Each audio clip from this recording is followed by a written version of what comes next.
It's history. Opening day of firearm deer season 1985, and you know, it was predicted bad weather for last Friday. Bob Garner was hunting in the Upper Peninsula. My son and I were hunting around Clare. We stopped by Tuck's Buckpole on Friday night to see how the hunters did. How did they do, despite the bad weather predictions? Well, we talked to Gary Bushell, the Northern Michigan Regional Wildlife Biologist, and I'm going to let him give you the good news. Gary, Northern Michigan, produced. Again, As promised. That's right. Look at these deer on the buckpole. What do you think? Beautiful. Can't believe it. Okay, now let's see. You predicted on the show 2 weeks, or the week before the season, you predicted the weather would be... Cold with a skiff of snow.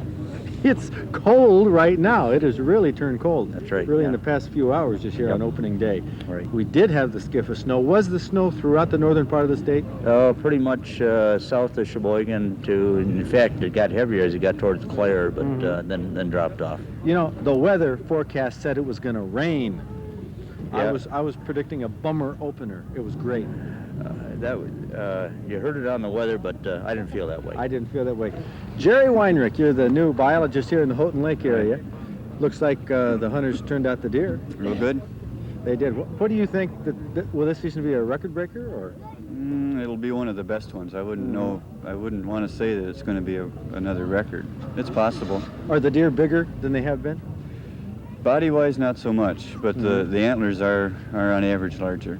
They're larger. Okay, Gary, what have you found? You've cruised around the northern part of the state here today and talked to different biologists. I have, and it's going to be a good year, as we predicted, and everybody thought, as a matter of fact.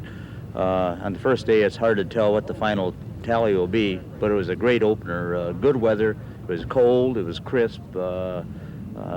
Good, crispy snow for openers, and it's going to be good. A lot of hunters I talked to said that they've never seen so many deer in the woods on an opening day as this. I think that's right, and we're hearing that across the board, and it looks very good.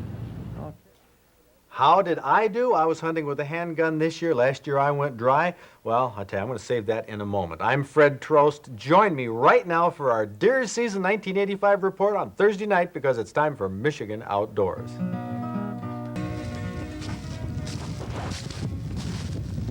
We couldn't have asked for much better conditions in northern Michigan on November 15th. The temperature was just below freezing, holding the snow on the ground, which had some advantages for deer hunters. Although deer could hear hunters walking through the woods, once we were in our blind, sitting still, we could hear the deer as they crunched through the white crust. Another big advantage of a white dusting on the ground is visibility to hunters. The woods are brown, the dried grasslands are brown, and the deer are dark, blending into the landscape, except when they're crossing over snow. Then it's easy to pick them out, even at a great distance. Opening morning was in our favor this year, and at 20 after 7, I filled my tag with a forkhorn using my .44 Magnum handgun, and my son Zach, who was in the same blind with me, took a 6-point 2 hours later. After field dressing both bucks, we washed our hands along the lake shore near our blinds. Now, we had to break the ice to get to the water, but the frozen surface made a placid setting for what turned out to be a banner opening day for thousands of hunters all over Michigan.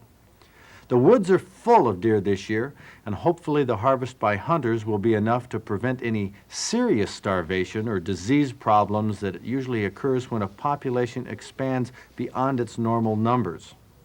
And for the third year in a row, the welcome mat was out for us at Tuck's Ace Hardware in Houghton Lake. Hundreds of hunters crowded the buckpole at 7:30 when we showed up with our cameras. Nearly every hunter was extremely happy with the deer they bagged, or at least saw, on opening day, including Zach and myself. I score that's a 4-point. Right. Anybody can argue? 1, 2, 3, 4. So Zach got a 6-point. Huh? No, that's 6 points. You count all those little things. That's what I think. I think everybody should get as many points as they can, don't you? Big racks are fun to look at, but you know, any deer represents a real accomplishment to a hunter, since only about 15% of all hunters fill their tags each year. Now, we were hunting south of Houghton Lake on Mickey Mike Sell's property a few miles north of Clare, where the deer were thick. Well, it's a good time at deer camp. Oh, yeah, we have a tremendous time up here. Win, lose, or draw, everybody has a good time. Yeah, how'd you do in poker last night? I just about broke even. Did you? Just about broke even. You didn't even win a pack of razor blades, huh? You noticed that. Are you going to shave when you get a deer? After I get a deer, right. Okay, that's the tradition. What about this deer season? How does it look to you? Everybody says it's up a lot. Oh, yeah, the number of deer are up tremendously. The only thing that's unusual is that we've only got 3 bucks so far. We've seen a tremendous number of deer. Jay saw 30 some, I saw 41. And I'm sure we'll get the bucks. It's just going to take a couple days to do it, that's all. Yeah, they're there. Are the deer any bigger this year or the same size? No, I'd say that most of them are these 1.5-year-old deer like you got up here in the buck bowl there. I haven't seen any really tremendously large racks this year during bow and arrow season, but we've seen a lot of bucks. And the bucks are here. We'll just have to be lucky enough to be at the right place at the right time. That's right. This is one of these racks that must have a real story behind it, Dick. Don't you think? Should, yeah. He was a real fighter. What do you? How do you score this? How big of a deer did you get? I scored at a 3-point. A 3-point? Yep. Yeah, but look how many points it probably would have had. Might have had, yeah. It might have had. It might have That's all had. he's got left. 1, 2, 3. Okay, now this was broken off Yeah. right there, and how many points? You know, it could have had maybe 4 or 5 points. I anticipated it probably had at least 3, and I imagine this one had at least 3. Yeah, It was but look. probably a good 6. Yeah, but look at this. This was broken off there. Yeah. So that would be 1 point. Right. And what about this under here? Now, I don't know about that under there. That could have been another Might have been point coming out of there. This could have been an 8-point. Probably would have been an 8-point. So what's your theory? What happened to this deer? I think he probably fought all the rest of the deer in the woods. Think so? I don't know if he won or lost. But Well, Dick I'll tell you, this Hillebrand is from an Clare had a unusual nice rack. buck nonetheless, even real though its trophy, antler one of the tines biggest were deer. broken off early in the fall. You know, we heard about a big buck that had all its tines, so I chased it down, found out it was on its way out of town. Point with a deformed antler. Must be the guy here who's on the way to the taxidermist. Huh? Howdy, Hi. Oh, Fred Trost is my name. Who are you? Fred Rao, Glad to meet you, Fred. Where are you from? Midland, Michigan. Are you on your way to the taxidermist right now? Oh, we're very close to going there, right? Great. This must be the 11-point we've heard about. That's correct. Why don't we take a look at this? Boy, that's terrific. That's as big a deer as you find up in this area. As I've ever found, that's for sure. Why? Let's take a look at it. Let's pull its head around here. Look at that. That's a beautiful rack. 11 points, huh? Oh, somebody just shot over in that area. 1, 2, 3, 4, 5, 6, 7, 8, 9, 10, 11. That's how I'd count them. That's what I know. I'd give you 11 and a half Okay, I'll for that take it. little bump. I'll take it. That's a beautiful deer. What's the story behind it? Oh, after passing up about 8 does and a spike horn and a fork horn, looking for a little better trophy this year, sure enough, he came by, and luckily, I didn't know he was an 11-point at the time. I thought he was probably a 6 or an 8, and he didn't make me wait too long to get too excited. And Well, that's a great trophy. What time of day was it? about 10 after 8, Oh, and he was hitting the heart, went about 20 yards. huh. Was he following any does? No, does had been by 15, 20 minutes before, though, but it didn't appear to be directly on a trail of one. Oh, he didn't. He was just meandering? I think so. Where was your blind? What type of area? Well, it's Pines or? open hardwoods on the edge of a clearing. So you picked that spot because of what? Oh, there's lots of trails through there. Yeah, it's a common pathway for the deer. So that's what you hunt is the trails. Yes, sir. Okay, well, you're all done for the year. Yeah, that's right. And you're on your way back to Bay City right now? Midland, right? Or Midland? Right. Okay, you know, here, I got to give you one of our outdoor digests right here so you can fill out the big buck entry form because Okay. you qualified. 11 There. points, yeah, it's 10 points and up. Okey-doke. Congratulations, Fred. Thank you. Super deer. Big racks like this are exciting, but for most I hunters, guess so. they're not in the Close cards. up on that, Oj? Nice little spike. Thank you. Heck, that's, I thought you'd be trophy hunting the way you sneak through the woods. I would have been trophy hunting if I'd seen the one that I saw yesterday morning in here. Yeah. But, this happened to be the first one that came along, so So is that your policy? Take the first legal buck that comes along? I don't pass up too many legal bucks, no. How many deer have you taken in your years of hunting? This is my 22nd buck. Great. In, And you still haven't gotten choosy. no, not really. I haven't. Probably one of these days I should do that, but no, I still take the first legal buck, I So say. you enjoy eating them. Oh, yes, love them. And how close are you for a shot when you see? Bob Bolton from Midland has taken 18 of his 22 deer on state land. 15 he took by still hunting. That's a real accomplishment. Bob likes to hunt the swamps, something that's common in the Upper Peninsula where you, Bob Garner, spent the opener. How was it? Well, DNR biologist Bob Strong had predicted a good season right here on the show this year in the Upper Peninsula. He said deer numbers were the highest in years up there. Even the Lake Superior side looked to be pretty positive. The only real concern I had while crossing the Mackinac Bridge was the weather. Opening day conditions were varied across the UP. Some areas had snow, some didn't. The cornfield cedar swamp habitat of Menominee County boasted the densest deer populations in the UP, and that's where I spent November 15th. The Dick Breyer camp near Stevenson is in the 2-deer limit area of southern Menominee, and the venison pool filled up fast. With a 170-pound 8-pointer, Bernie Zanstra from Lansing had a buck that made the rest of ours look small. Did this buck sneak up on you, or was it in plain view? Did you have to watch it for a while? Yeah, it was an early morning shot. I watched him for about 20 minutes before I could see his horns. What time was that? It was about 7:15 in the morning. Jeez, that is a big buck. I wouldn't have to think twice myself about getting that one mounted. Well, we'll give it some serious thought. Well, congratulations. Congratulations to Bernie for winning our camp's buck pool. All in all, hunters across the UP seem to be pretty happy, including Scott Alenko from Gladstone, who had tagged a real nice buck near the Marquette County border near Rock. All in all, you think it's a pretty good season? Yeah, I really do. Since we got this many, we usually only get 1 for 6, and we're 5 for 6 now. You know, that seems to be a common story I'm hearing all over the place. Must be true. I usually go opposite what the DNR say. If they say it's a good year, it's going to be bad. Well, they said it was going to be a good year. Well, they're right this time. What can I say?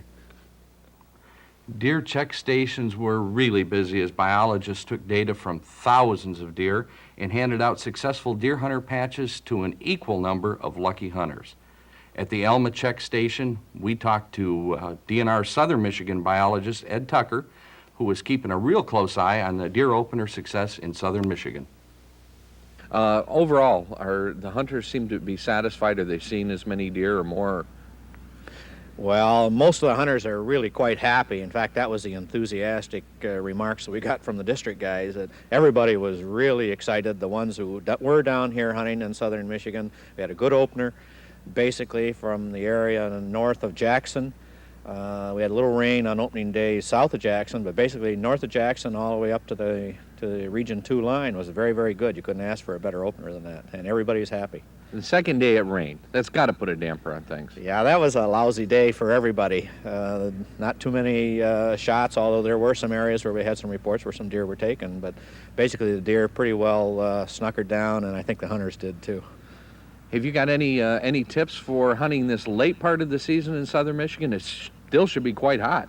Oh, southern Michigan will be good for the whole rest of the season, basically. And a lot of the northern hunters, when they come back, we felt a lot of them must have gone up for the 3-day weekend. But when they come back, they'll be driving the fields and so forth like we always have down here. It'll be good. Are you still holding to your prediction that the majority of the big bucks are going to come from southern Michigan? Absolutely. I don't think there's any doubt about it that we'll still get 80% of them.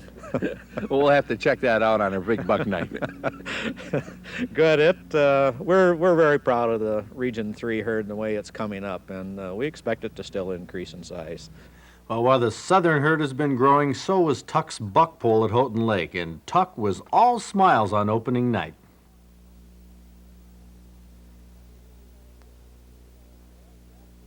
How many deer we got up here? Well, Zach was number 65. 65? You were 64. What's your record? Number of deer that have hung up here on opening day? 38 last year. 38, and you already have 60. 65. That's great. Terrific.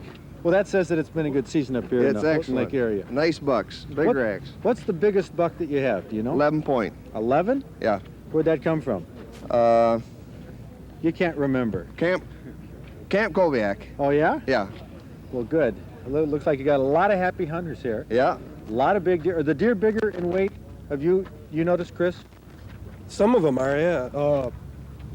We've had some quite large spikes this year. Mm-hmm. Spikes with the body of what you would normally see on a 4 or 6 point. Great year. Great buck pull. How many do you think you're going to put up here during the season? I don't have any idea.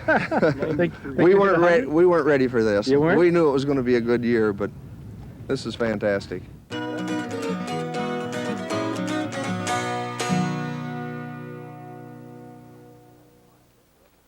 What an opening day it was. In the Upper Peninsula and Bob Garner's camp, and many of them in Menominee County, filled out their tags, all of their tags. So we get down in southern Michigan here and the northern part of the Lower Peninsula in Claire Mickey McSell's camp. First day, got 6 bucks, picked up 5 deer since then. At Tuck's Buck Pull, they had a record 69 deer on opening day, but only 6 since then for a total of 75. Why? The rain. The rain on Saturday and since then has really fouled up the deer hunting. But I tell you, handgun hunters, there's some bright news for you. Let's go right now to Bob Garner. Great news. Jerry Bartnick just called me from the floor of the House. He says the Senate has passed the bill that will allow handgun hunting in southern Michigan. Now, they did not give it an immediate effect, so it will not be effective until next November 15th. It has 2 major hurdles yet to overcome. That is, the governor must sign it and not veto it. All indications from the governor's office are, though, that he will sign it, and also the DNR must promulgate some rules to implement this bill. But it is a good sign. It passed the Senate 24-10. Some pretty unwarranted fears going around about a disease called leptospirosis. It was found on one farm in Menominee County. 2 people did become sick from it.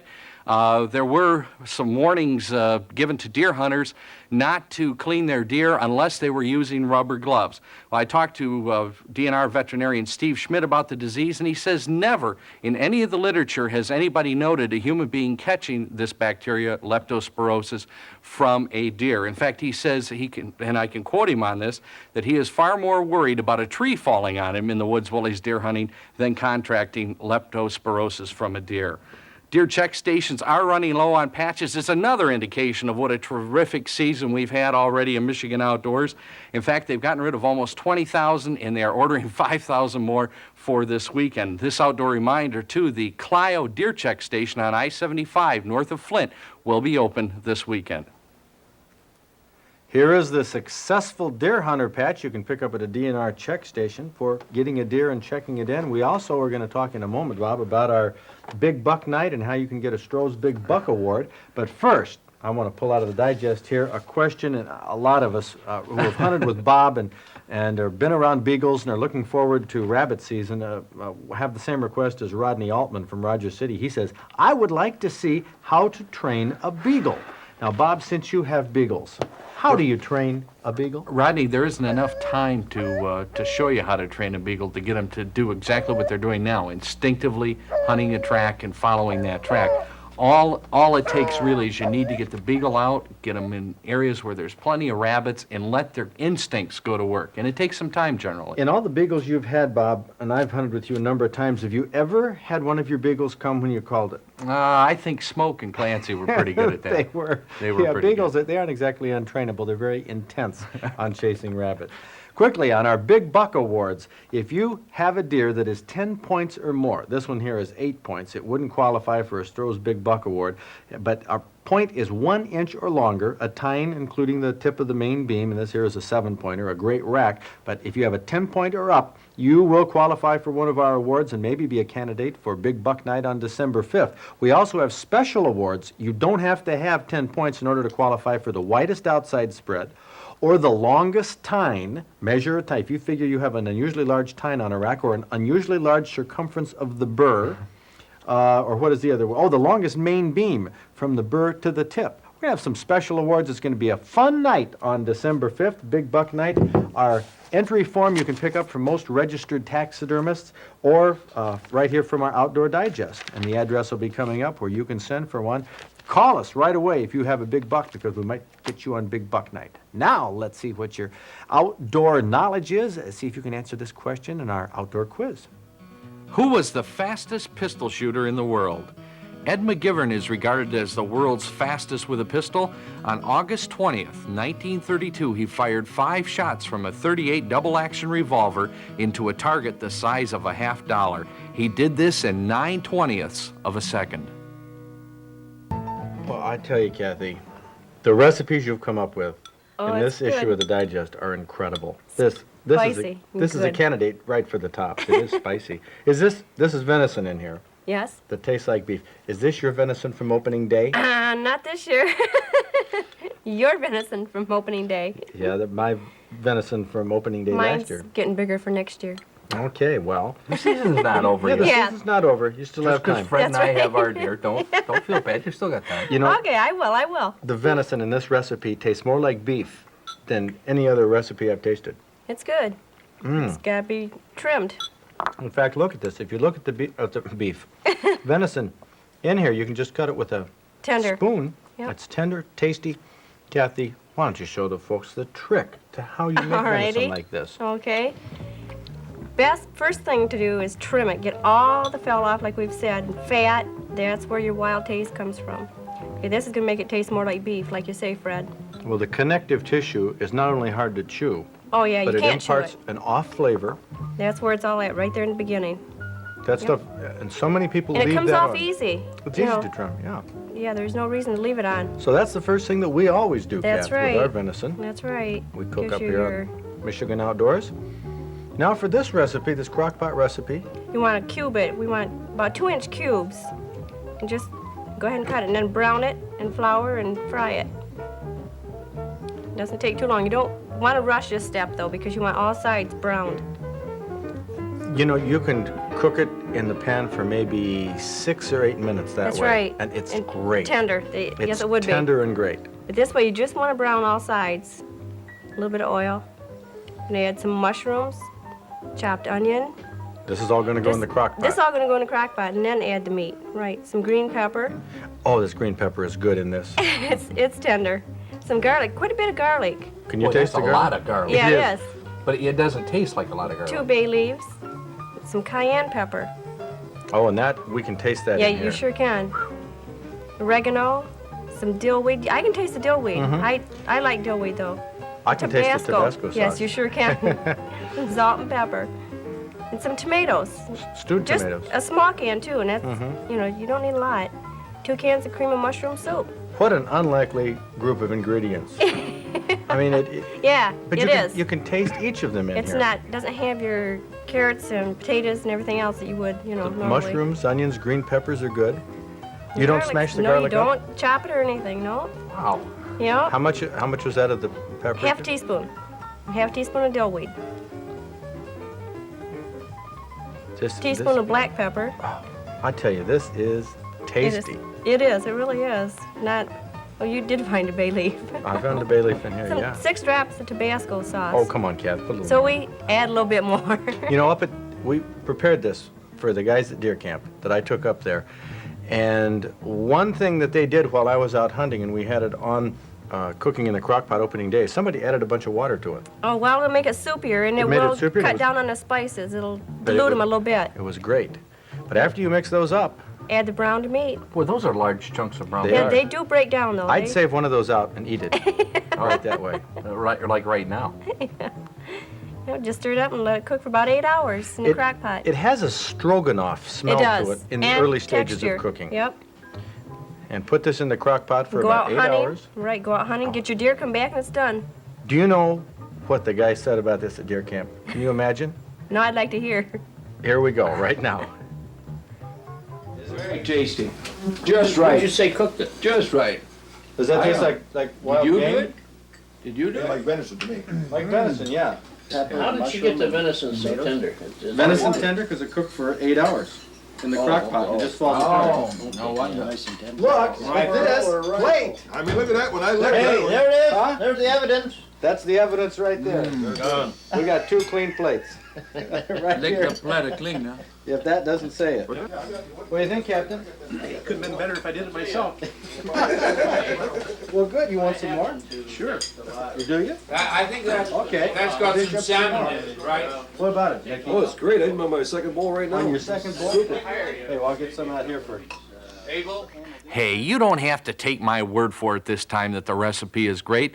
This recipe has won the seal of approval from no less than the perfect palate of the great Captain Emil Dean, not to mention the rest of the Mike Sell Deer Camp. You can find this recipe in the current issue of Fred Trost's Outdoor Digest.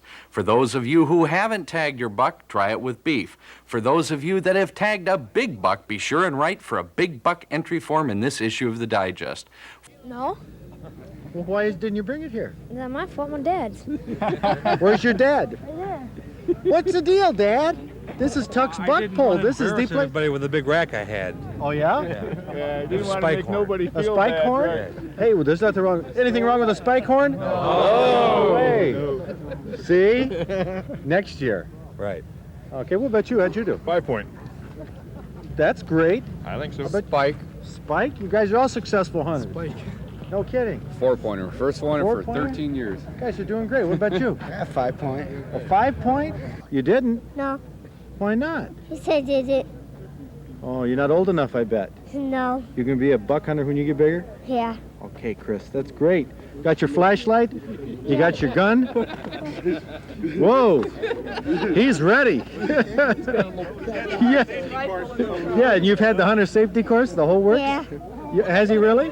Oh, yeah. Oh, that's great, Christopher. It was nice meeting you. Yeah. Okay? you too. Good.